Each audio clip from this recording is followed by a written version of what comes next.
ગુજરાતમાં એક તરફ કોંગ્રેસ જન આક્રોશ યાત્રા કરી રહી છે, એનાથી ગુજરાતીઓને અને પોતાના મતદારોને જોડવાનો પ્રયત્ન કરી રહી છે, તો બીજી તરફ પાટણમાં જિગ્નેશ મેવાણી હાય હાય, કોંગ્રેસ હાય હાયના નારા લાગી રહ્યા છે। એ સિવાય વાત કરીએ તો કોંગ્રેસના જિલ્લા કાર્યાલય ઉપર તાળું મારી દેવામાં આવ્યું છે। તમે સમજો કે સાચી લોકશાહી જો કહી શકાય તો એ કોંગ્રેસમાં છે। હજુ વાત કરીએ ત્યાંના એમએલએની, તો એમએલએ પણ નારાજગી વ્યક્ત કરી। નારાજગી એ વાતને લઈને હતી કે જે નિમણૂક થવાની હતી સ્થાનિક એસસી મોરચામાં, એમાં જે વ્યક્તિ ઉપસ્થિત હતા એમની જગ્યાએ કોઈ બીજા વ્યક્તિને કરી દેવામાં આવ્યું છે। પછી શું હંગામો થયો, મામલો ઉગ્ર થયો અને સ્થિતિ એવી વણસી કે ચીમકી જિલ્લા કાર્યાલયથી પ્રદેશને આપી દેવામાં આવી। નમસ્કાર, હું છું અનિલ પટેલ, સ્વાગત છે આપનો અમારા વિશેષ કાર્યક્રમમાં। વડગામના ધારાસભ્ય જિગ્નેશ મેવાણીના વિરુદ્ધમાં કોંગ્રેસના જ કાર્યકર્તાઓએ કાર્યાલયને તાળા મારી નારા લગાવ્યા।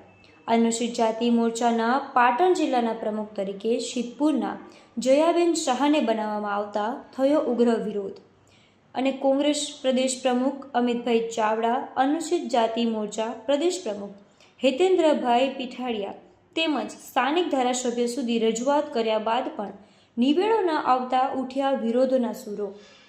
તો અનુસૂચિત જાતિ મોરચાના પાટણ જિલ્લાના પૂર્વ પ્રમુખ હસમુખભાઈ સક્સેના દ્વારા સભા યોજી વિરોધ પ્રદર્શન કરાયું।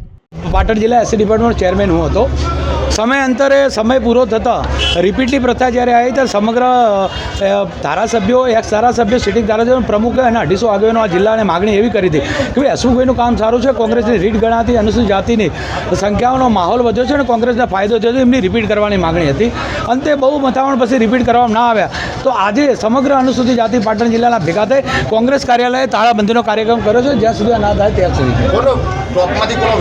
વિરોધ આમાં છે કે મેઇન રોલમાં એવું જાણવા મળ્યું છે કે જિગ્નેશ મેવાણી, હિતેન્દ્ર પીઠડિયા આ જિલ્લા ઉપર કબજો કરવા માંગે છે, સમગ્ર ગુજરાત અનુસૂચિત જાતિને વશમાં લેવા માંગે છે। એ કોઈ કાળે અમે થવા દેવાના નથી। એવા કયા ખોટા કામ કર્યા હતા એ લોકો? એમને એવા ખોટા કામ કર્યા છે કે અહીં સમાજ એક છે, દલિત સમાજ નામે ઓળખવામાં આવે છે, પણ તેમને ઉપર બેઠે જાતિ, અમારી જાતિમાં જે વર્ગીકરણ કર્યું છે કે આને અન્યાય થયો છે, આના અન્યાય થયો છે, એ અન્યાય થયા નથી। આજ તમને પત્રકાર મિત્રોને જાણવા મળ્યું હશે કે સમગ્ર અનુસૂચિત જાતિના લોકો અહીં ઉપસ્થિત હતા। એમનો ઉડાવ જવાબ હતો, જેમ કે અગાઉ જયંતિના જવાબો આપે છે એવા જવાબો અમારી સાથે વર્ણન કર્યું। અમને સ્પષ્ટ ના પાડી હતી કે પાટણ જિલ્લાના કોઈ પ્રતિનિધિને હું મળવા માંગતો નથી। અનુસૂચિત જાતિની જે મોરચાનો છે તેની માંગણી શું છે?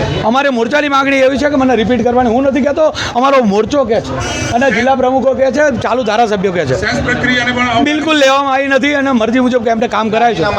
હા, રાજીનામાના આવનાર દિવસો 7 તારીખે અમિતભાઈએ ટાઈમ આપેલો છે।